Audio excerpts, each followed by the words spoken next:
48 saac la soo dhaafay kooxda Saciid Cabdullaahi Dani waxay si weyn u faafiyeen inay BSF ogolaatay heshiis iyo isbeddelka ay dalbadeen Dani iyo kooxdiisa Aranjan.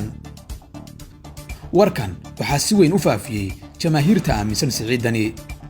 intaa kadib waxaan la xiriirnay si aan arrintaani u xaqiijino hoggaanka BSF waxaana ay noo xaqiijiyeen inaanu jirin wax wada hadal ah oo dhex maray hoggaanka BSF iyo Saciid Cabdullaahi Dani.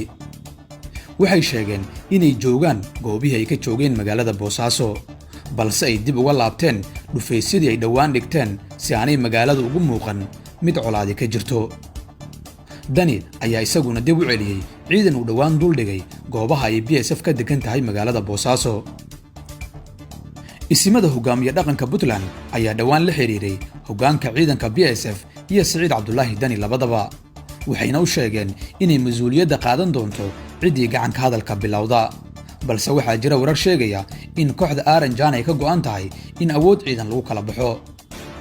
waxay magaalada Garowe ka direen nin la yiraahdo Jarnaal Jimcaale si uu BSF ugu weeraro magaalada Boosaaso kadib markii ciidankii halkaas hore u joogay ay diideen inay weeraraan BSF. Jarnaal Jimcaale weli ma tagin Boosaaso deegaanada dhexe ayuu weli diyaar garow ka wadaa laakiin waxaa la xaqiijiyey inuu xoogaa ka cagajiidayo inuu dagaalkaasi hogaamiyo. ciidanka uu wato ma tiro badna marka la barbar dhigo BSF.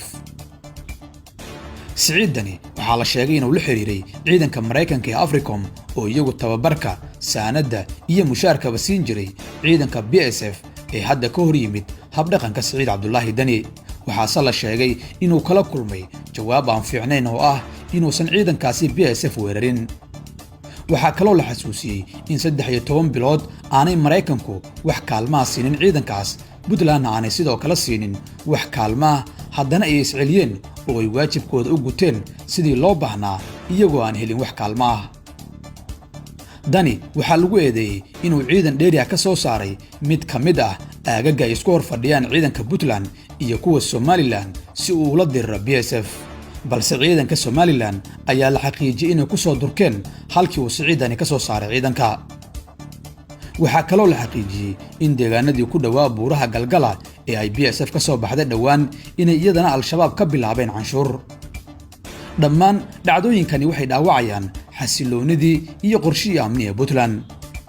dadka reer Puntland waxay xasaradan iyo qorshaha lagu burburinayo BSF ku eedeynayaan kooxda la yiraahdo Aranjan ee awoodii maamulka Puntland afka u dhigatay haddana rabta inay qabsato ciidanka BSF. kooxdan waxay isku diyaarinaysaa inay la wareegto hoggaanka madaxtinimada Puntland marka uu Saciid Dani soo aado doorashada dowladda federaalka ah.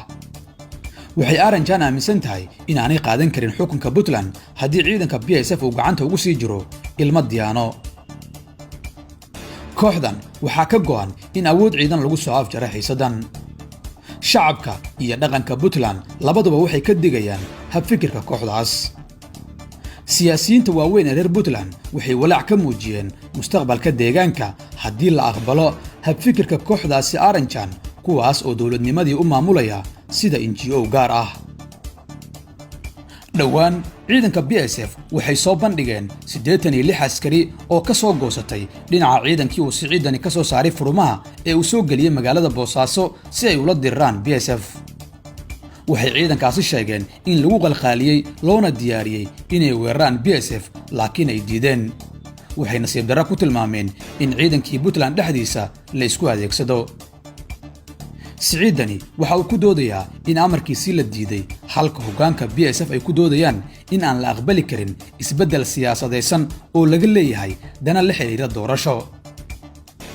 waxaa jirta dood maangal ah oo taala dhinaca hoggaanka BSF taasoo ah inay aqbali karaan isbeddel u danaynaya Puntland haddii uu yimaado markay dhammaato doorashada golaha shacabka oo ah ujeedka ugu weyn ee uu hadda Saciid Dani u raadinayo inuu qabsado ciidanka BSF.